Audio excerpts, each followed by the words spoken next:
This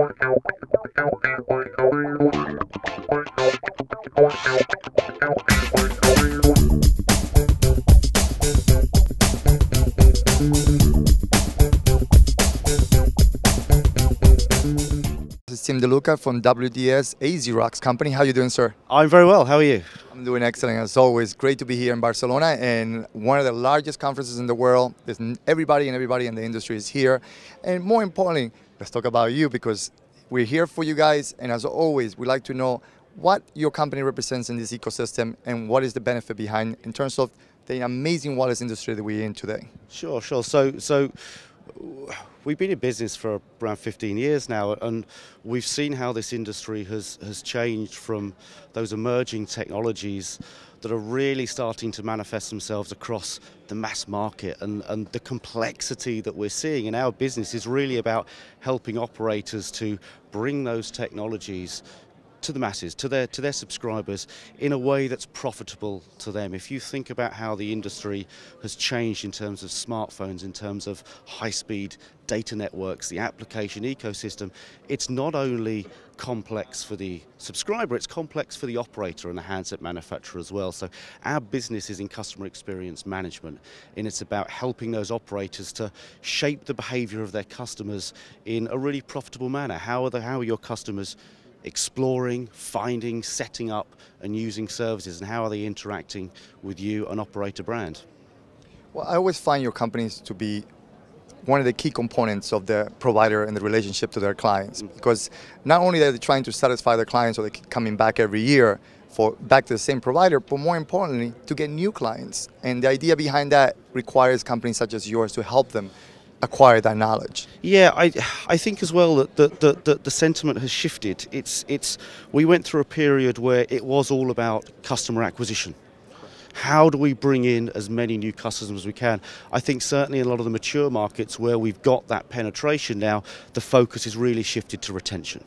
How can we keep our customers happy? How can we keep them engaged with our brand so that in 2 years' time they're not churning, and they're not just churning for price? I think one of the criticisms of our industry is that we've built a generation of customers that associate value with price. We've discounted them handsets, we've discounted them on their mobile tariffs, and that brings about a behaviour where you're chasing the cheapest deal, and that needs to change. And the operators are aware of that, and they need to start building those real value-based relationships where customers are engaged with the brand. One of the reasons that we're here this week is to launch a new study that we've done into customer loyalty. It's one of those words that is on the lips of every operator in this industry.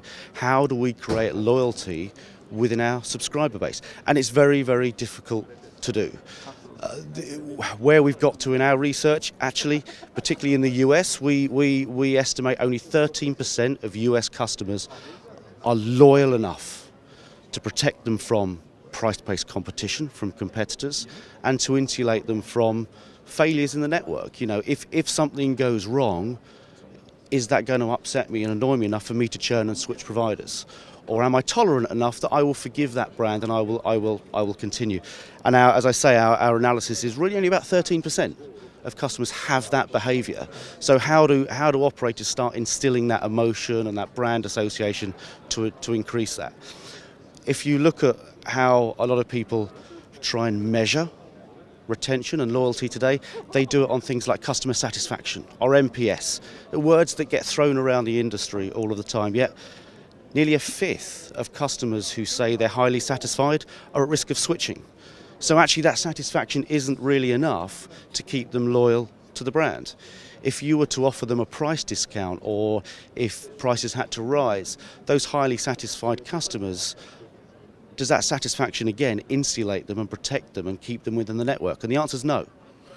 It's really about, you know, other ways of driving value. It's not just about an immediate piece of satisfaction. Our study was about trying to break loyalty. If you think when your customer, when your operator has maybe said to you, "Are you satisfied? Are you going to leave me within the next 12 months?" Your answer is based on your sentiment today. Right? How do I feel today? Yeah, I've had a good experience, I engage with support, my phone's working, the network's fast, all is good. What it doesn't do is factor in possible failures in the 12 months between now and when your contract is due to expire. So in our study, we've tried to stress test that sentiment and say, well, you say you're satisfied, you say you're unlikely to change, but what would happen if there was a privacy breach, or I had to raise your prices by 10%, or there was a network outage? What then? And all of a sudden, you see that that sentiment starts to fall apart. So they think they're loyal. They're not really. They're not really. So it's really about uncovering what is that kernel, what is that piece of DNA in a customer that makes them loyal and associate themselves to a brand. I always see myself, and I believe that it's a personal relationship between the providers and their customers. Yeah. That, for example, I use, for example, now Barcelona. I came in, they send me a message and say, hey, listen, you're going to be charged so much, and if you roam in this area, I thought that was personal. I thought that was great. Yeah. At one point, the provider actually looked at me and say, we can give you other option. More importantly, where there are more services now available, and how those services sold to the clients, and the relationship between the client and the provider. I always think, because I think before was just a sales service the providers gave to the client. Now you have cloud services, you have text messaging, you have anything from data packages. Yeah. It keeps increasing, and it seems to be the services are increasing, and now how the provider present those services to the client is where companies such as yours actually are helping that medium for them. Exactly, and I think you're right. It's how you present and wrapper those services. If you think about what I call the network hygiene factors, so coverage, speed, the industry, you know, we've got parity across these things. I may be an operator that says, I'm launching a high-speed 4G network. My competitor's going to do the same in 2 months' time. Absolutely. So can I now differentiate on my network assets? It's increasingly difficult to do that. The way to differentiate now is around that emotional connection, as you say, feeling rewarded, feeling like you are valued within the network. When we ask those customers who are at risk of switching why they wanted to switch, we started to bust a lot of myths. If you talk to people in the industry, they say, well, people switch and churn because of maybe price, they can get a better deal, or we don't have the right handsets, or it's because of network coverage. No. Of course those are factors. Nearly half of the people that we surveyed were absolutely fine with network coverage. A third of them were highly satisfied with the price they were getting, yet they were still likely to churn. And when you start to really drill down and understand why, it's because they're not feeling valued, they're not feeling rewarded, they're not feeling that emotional connection. And that's the real part. It's around the services that they're bringing, rather than just, we have a high-speed network, we have a cheap price. No. And finally, Tim, what do you think of the future? Obviously, providers are actually putting more and more services out there for their clients, and hopefully try to acquire more services from them. And every service requires interaction.